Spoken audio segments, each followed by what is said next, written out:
Tu connais cette petite voix dans ta tête, celle qui te dit tu vas rater, tu stresses trop, tu n'y arriveras pas. C'est elle qui sabote ta confiance, celle qui te fait trembler avant même de tourner la clé de contact. Mais dans cette vidéo, je vais te montrer comment transformer cette voix qui critique en une alliée et comment reprendre le contrôle de ton mental pour que le jour du permis, ce soit toi qui décides, mais pas ta peur. Allez, c'est parti. Tu vois, beaucoup de candidats échouent non pas parce qu'ils conduisent mal, mais parce qu'ils se parlent mal. Leur plus grand obstacle, ce n'est pas l'inspecteur, ce n'est pas la circulation. C'est cette voix intérieure qui les juge et qui les rabaisse et qui transforme chaque erreur en catastrophe. Du style, tu vois, tu stresses encore, ou alors c'est foutu, ou alors tu ne seras jamais à la hauteur. Et ce dialogue intérieur crée une tension énorme. Ton cœur s'accélère, tes mains deviennent moites, tes jambes tremblent, tu perds ton calme avant même d'avoir démarré. Alors aujourd'hui, on va changer tout ça. Je vais t'expliquer 1. Pourquoi cette voix te parle ainsi. 2. Comprendre ce qu'elle essaie réellement de te dire. 3. Surtout comment la transformer en une voix de soutien. Tu verras, en changeant ta manière de parler, tu changeras ta manière de ressentir et donc ta manière de conduire. Conseil numéro 1. Comprendre d'où vient cette voix. Ta voix intérieure, elle n'est pas apparue par hasard. C'est une voix héritée. Elle vient des remarques, des critiques, des exigences que tu as entendues.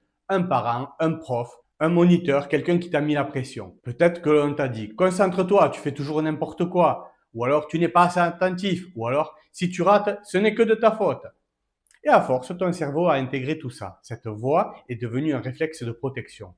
Elle croit t'aider, elle pense que si elle te met la pression, tu seras plus concentré. Mais en réalité, elle te met dans un état de tension permanente. Du coup, tu n'es plus dans l'instant présent, tu n'es plus sur la route, tu n'es même pas en conduite. Tu es simplement dans ton jugement. Et ce jugement te coupe de tes sensations. Tu sais, c'est comme si tu essayais de conduire avec quelqu'un qui te parle sans arrêt à côté. Hé, attention, tu vas caler. Oh, tu as mal pris ce rond-point.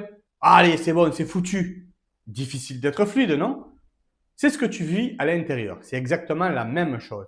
Et la première étape, c'est de prendre conscience que cette voix n'est pas toi. C'est juste un vieux disque qui tourne en boucle. Tu peux même lui donner un surnom si tu as envie. Oui, vraiment, sérieusement, tu peux lui donner style le juge intérieur ou alors le petit inspecteur mental. Chaque fois qu'il te parle, dis-toi, ok, mon inspecteur intérieur vient de s'inviter. Juste ça. Le reconnaître, c'est déjà reprendre le pouvoir. Essaie de le faire et tu me diras en commentaire si ça fonctionne. Conseil numéro 2, décoder ce qu'elle essaie vraiment de te dire. Cette voix te critique, mais elle a une intention positive cachée. Alors tu vas me dire, mais c'est pas possible. Si, elle veut t'éviter la peur de l'échec. Elle veut t'empêcher d'avoir honte et elle te pousse à être parfait pour que tu n'aies pas à revivre une autre déception. Mais hélas, elle ne sait pas s'y prendre. Elle parle mal. Alors, on va traduire ce qu'elle dit. Quand elle te dit, tu vas rater, ce qu'elle veut dire, c'est, j'ai peur que tu rates, alors sois attentif. Quand elle te dit, tu stresses trop. Elle veut te dire, je sens que tu veux bien faire, mais respire. Quand elle te dit, tu n'y arriveras jamais.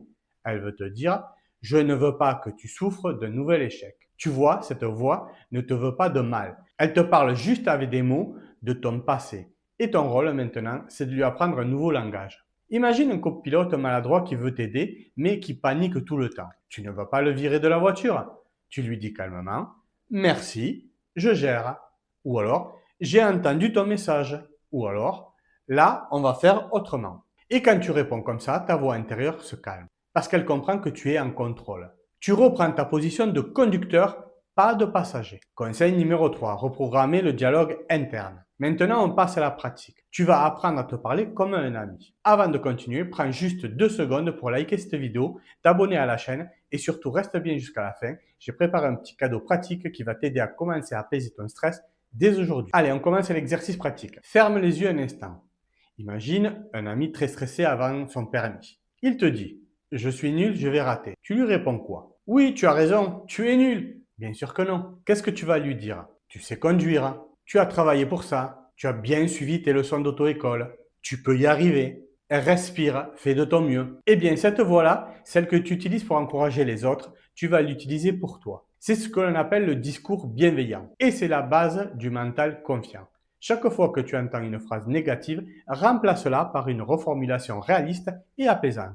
Exemple, je vais rater devient je vais faire de mon mieux calmement. L'inspecteur va me juger devient je ne peux pas contrôler ce qu'il pense, mais je peux rester concentré sur ma route. Une autre, je stresse trop devient c'est normal d'être tendu. Je peux respirer et me recentrer. Répète ces phrases à haute voix avant ton examen.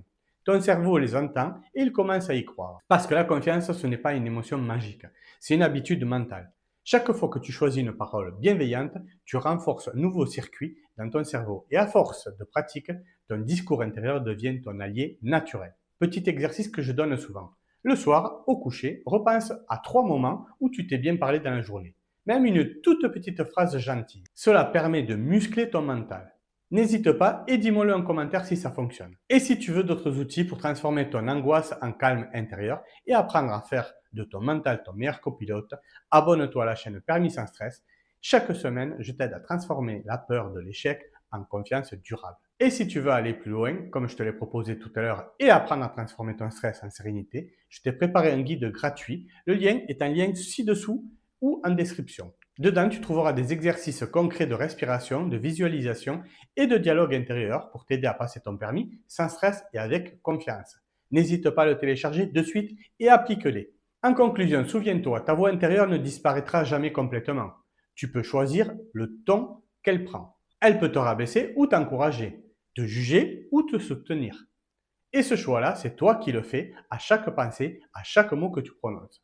Le jour de ton permis, ton corps fera ce qu'il a appris. Mais ton mental, lui, peut apprendre à te parler avec beaucoup plus de douceur. Et c'est cette voie-là, ta confiance calme, bienveillante, qui t'accompagnera jusqu'à la réussite. Merci d'avoir regardé cette vidéo jusqu'au bout. Je te dis à très vite pour de nouvelles vidéos. Ciao!